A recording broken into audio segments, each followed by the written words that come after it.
环球大战线深入世界最前线，全球各地观众朋友，大家好，我是叶思敏，大家新年快乐！我们先欢迎我们的来宾，前立委蔡正元蔡委员。思敏好，大家好。国际情势专家赖岳谦老师。主持人好，观众朋友大家好。陆军退役少将李正杰将军。思敏好，各位观众大家好。好，观众朋友，今天节目一开始，赶快来看到，在2026最新的一年到来，但是两岸在这个时候是摊牌年吗？我们来看到，在新年谈话当中，习近平主席特别喊到了说统一不可挡。赖清德总统则是持续的强化嚇阻。现在我们看到，在两岸之间有这个军演练备战，外交布局，台海是否正式的进入到了对撞时刻呢？今天一起来关心3个火线话题。今天请来宾帮我们特别做解释。第一个，习近平他现在高喊的新年谈话统一不可阻挡，赖清德也回应了，强化会在嚇阻跟防卫上面台湾的能力。2026年的这个两岸关系如何看？是对话还是对撞呢？第二件事情来看到的是，东部战区才刚换将就立刻军演了，这是在练兵还是在为未来的这个对台作战做暖身呢？最后一件事情来看到，习近平在新年谈话之后，他的第一张外交牌就是接下来会接见的是南韩总统，是要拉拢南韩吗？北京是否正在重组整个东北亚，对抗日美台，形成一个新的压力呢？今天就这些议题会一起的来做关心。本来以为今天是2026年的第一天，两岸是不是关系会稍微好一些？没有想到在这个时候，不但没有降温，我们看到这个可以说是摊牌了吗？德国之声就两岸的这个领导人做的新年谈话做了一些解读，他同时谈到，不管在语言的强度、态度上面都是明显升级的。我们先来看到习近平主席怎么说。新年谈话，他这样讲，他说这是一年难忘的一年，是纪念抗战胜利80周年。同时，他难忘的事情还有设立了台湾光复纪念日这一天。最后，他还表示了两岸同胞血浓于水。祖国统一的历史大事不可阻挡。另外一头，我们来看到赖清德总统在2026年的元旦演说，对两岸关系也没有加以修饰。他特别谈到了两岸关系的时候，他说，面对中国大陆持续升高的扩张野心，国际关注台湾人有没有自我防备的决心？因此，台湾必须要强化国防，强化嚇阻的力量。节目一开始要特别请教委员怎么看了两位领导人的谈话，2026的两岸关系接下来会呈现一个什么样的样貌？习近平也特别谈到了他最印象深刻的事情，不管是台湾光复纪念日，或者是中国人民抗日战争胜利80周年，都是最难忘的事情。那么代表台湾的重要性，现在看起来是说台湾问题大幅重要性提升了吗？委员怎么看？台湾问题在中南海眼中的重要性，本来就是核心中的重要性，但是台湾所涉及到的内内外外的问题也很多，这个优先性也好，重要性也好，有多大的急迫性，目前可能还在评估当中。换句话说，在中南海眼中，台湾问题很重要，很重要，但是有多急迫，那不一定，不一定哈。所以目前他在今年的时候设立所谓台湾光复纪念日，这个是在确立中国大陆统一台湾在政治上以及法律上的正当性，就确认说你台湾早就光复了，现在只是我要不要接管的问题而已，已经不是可不可以收复，能不能收复有没有权利收复都不是问题，都不是问题，因为已经光复了，那现在只是因为另外一个政权在统治，那这个政权如果愿意跟他统一的话，那大家在一定条件上统一；那如果不愿意的话，那就可能用别的方式来进行。这是中南海的一个立场的表达。相对的，赖清德也讲得很白，因为习近平讲的是统一不可挡，然后赖清德是说我挡给你看，基本上是这个意思。那所以他讲的是什么？你讲得清楚啊。他说中国持续升高的扩张野心，他把统一当作扩张野心，也就是你统一是没有正当性的，你统一是没有合法性的，你要统一就是一个扩张野心。那扩张野心呢？所以国际上关注台湾人的防卫决心，也就是台湾人要出多少钱来防卫自己。换句话说，在赖清德眼中，只要有足够的军费预算，就能会有足够的装备，也就能够抵挡住中国大陆所谓的扩张的野心。那他完全否定统一的价值可能性，这个叫针锋相对。最近美国媒体都有在强调这个台湾可能没有本钱跟中国大陆进行军备竞赛。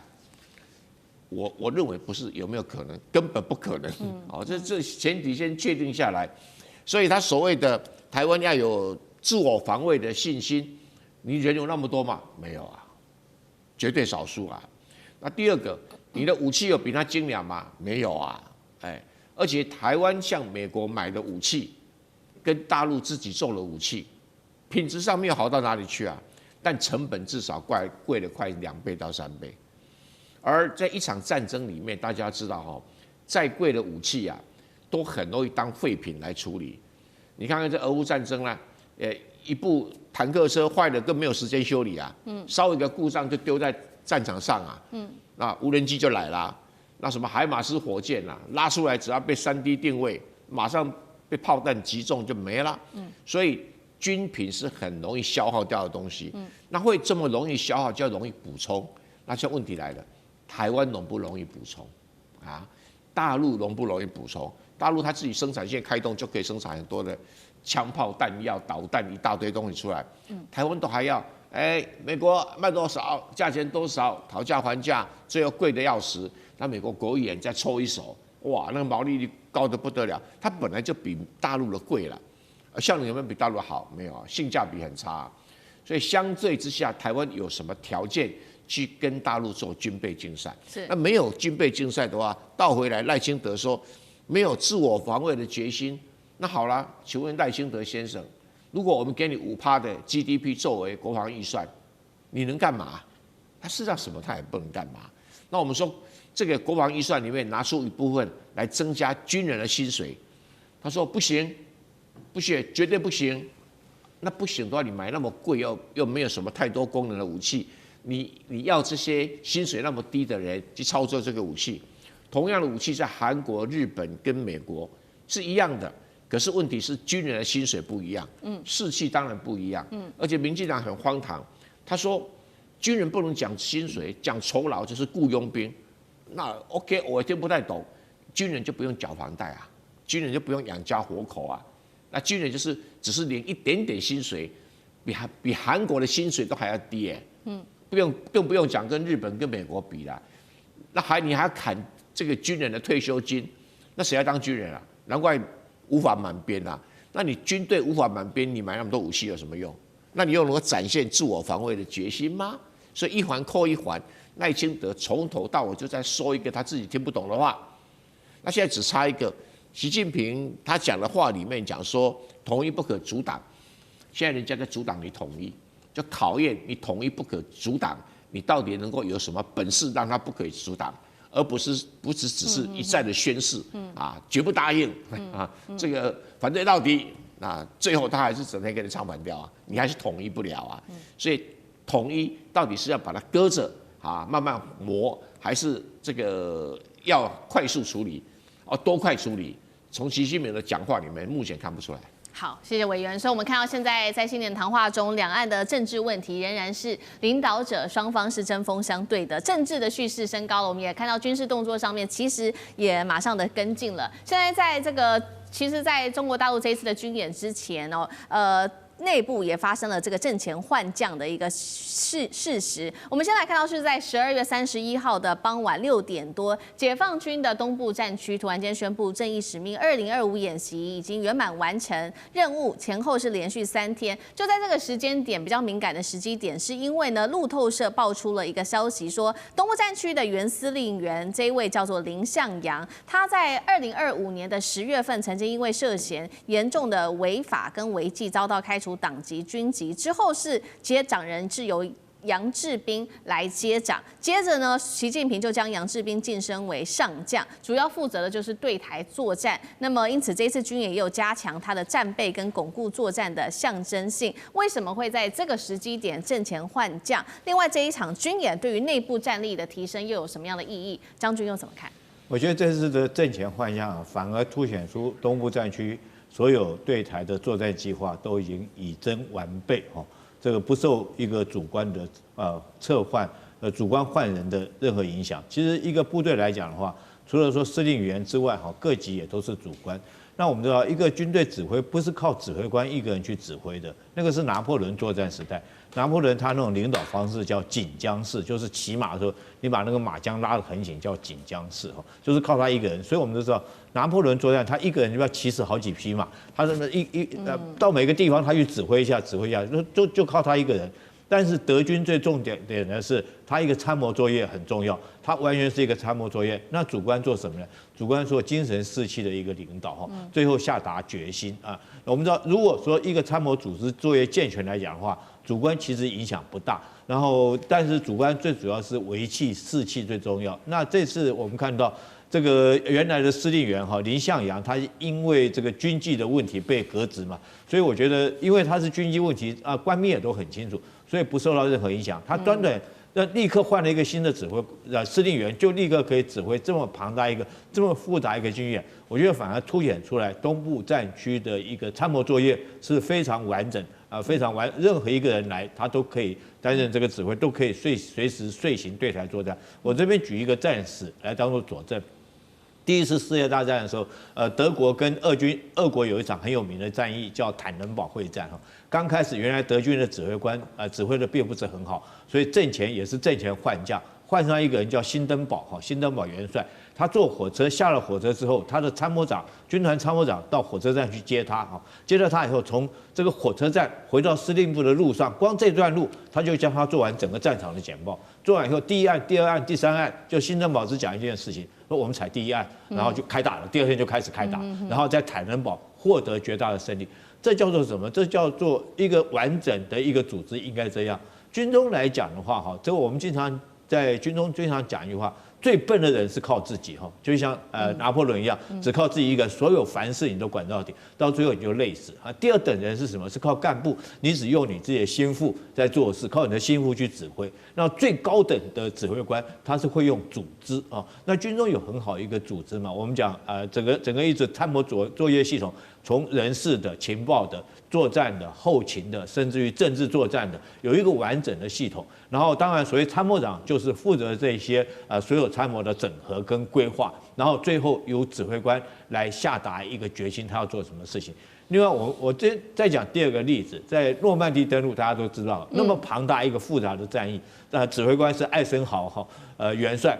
艾森豪那天在6月6号的前一天晚上，那所有参谋跟他报告说，大家都知道那时候有天气不是很好，有台风干嘛，然后情报官报告这个敌情，德军的现在部署怎么样？那作战官报告现在这个我们这个作战准备的状况怎么样？后勤准备的怎么样？最后一个人讲了一句话，这个气象官出来说，明天会有几点钟到几点钟可能会有短暂时间的风平浪静。结果艾森豪只下了一个命令，只下一句话 ：“Let's go， 我们出发吧。”然后这场仗就开打。所以我从讲这些战史就是告诉大家，如果说是这个一个组织不管是企业或者是军中，最重要是一个参谋作为一个组织是不是能够运作得很好。那我们这次看得出来，东部战区它临时换将，但是它可以遂行整个演习的任务，代表它组织作业还有各种作战计划都非常的完备可行。好，这是在新年前中国大陆的这一场军演所发生的这个人事上面的一个动作。那另外一方面，其实在外交上，今年的新年马上也会有习近平的第一个新动作了。他的第一张外交王牌就是跟南韩建立一个关系，马上的他就在1月4号到7号呢，李在明会在这个时间去访问中国大陆，跟习近平主席进行任内第2次的峰会。那外界也在看说，接下来双方会谈什么？预计呢会谈的议题除了两岸问题之外，还有南韩的核潜艇事情，然后还有中日的问题，包括呢这个东亚日报，这个是南韩的媒体也做了分析。李在明当然也有求于中国大陆，他希望能够换得些什么呢？包括希望大陆作为中间人重启跟这个南北韩之间的一个会谈，那希望跟大陆的合作有2项，包括第一个韩中的 FTA 第2阶段的谈判，第二个就是有关于稀土能够有更多的合作。那日媒也就酸了他们这一次的会面，他认为呢中方有意拉拢韩国来牵制日本。赖老师又怎么看？韩国跟中国的关系在尹锡悦时代是已经跌到最低点有5、6年双方的领导人没有来往韩国的总统到中国大陆来访问也都不成行在尹锡悦时代，但是这是6年以后韩国的一位总统，而且是在于新年的一开始第一位到中国大陆访问的国家，这代表中国大陆给韩国很大的重视，也给韩国很大的面子这个对尹锡悦来说，它是外交上的一个成功，也是外交上的一个成果，因为川普更想到中国大陆去访问。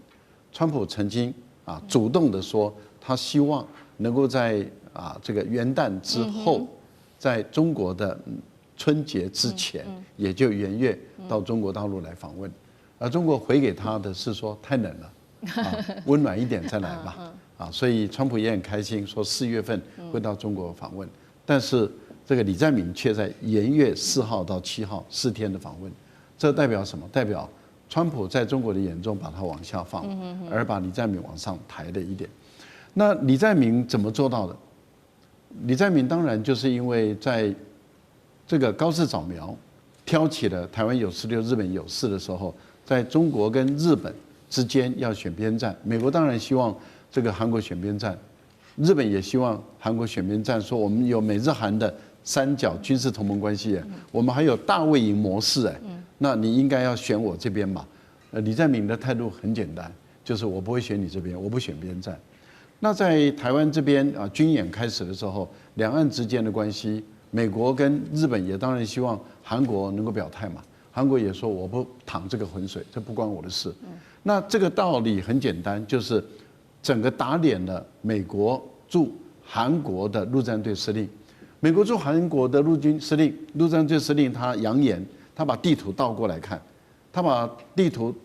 说，韩国很重要，韩国的放射状可以围堵中国的出海，所以韩国的战略位置很重要，驻韩的美军要支援每个地方作战，包括台湾在内。那当李在明强调说这个两岸之间的问题，尤其台湾的问题不关韩国的事，其实他间接的意思也就是说，只要我当总统的一天，你美国不可能使用我给你的军事基地来介入跟中国之间的战争，因为你介入跟中国之间的战争，中国大陆就有权利来做源头打击。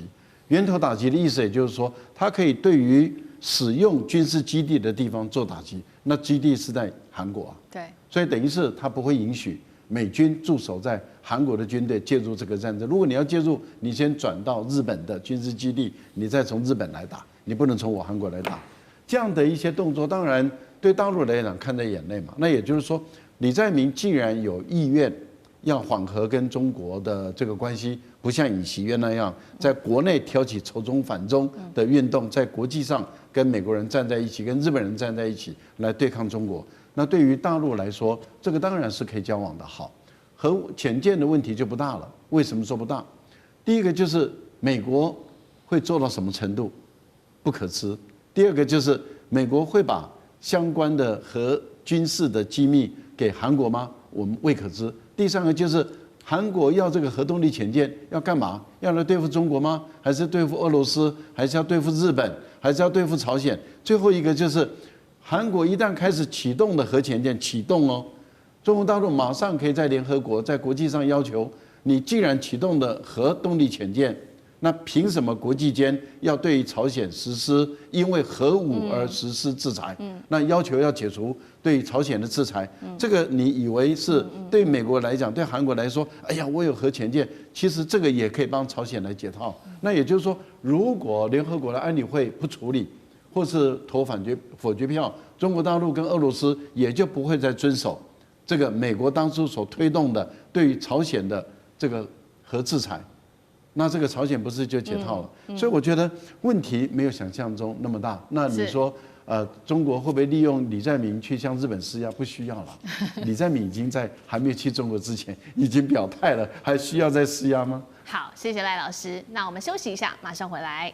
地缘政治、美中之争、战略价值、强权崛起、小国生存。